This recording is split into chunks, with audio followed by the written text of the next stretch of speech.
Assalamualaikum warahmatullahi wabarakatuh.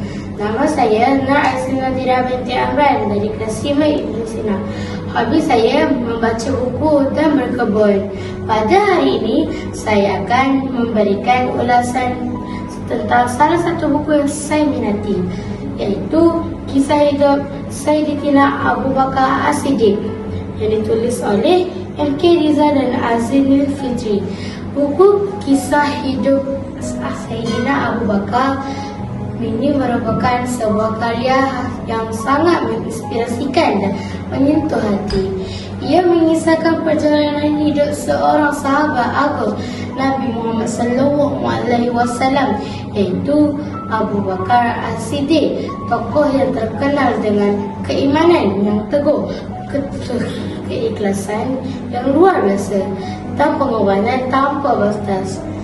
Sejak halaman pertama, pembaca buku dibawa menyelami kisah kehidupan Abu Bakar yang penuh cabaran tetapi syarat dengan nilai murni.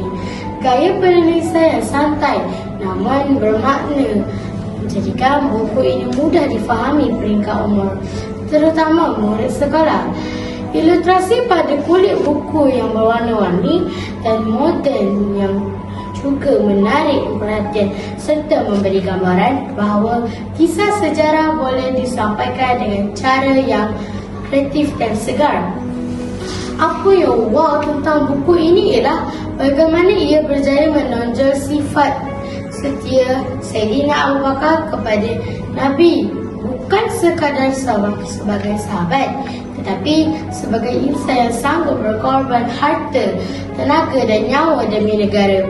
Kisah-kisah seperti pengorbanan dalam membantu dakwah Islam benar-benar memberi inspirasi kepada pembaca untuk menjadi insan yang lebih baik. Selain itu, buku ini juga dapat pengajaran yang boleh kita jadikan panduan hidup.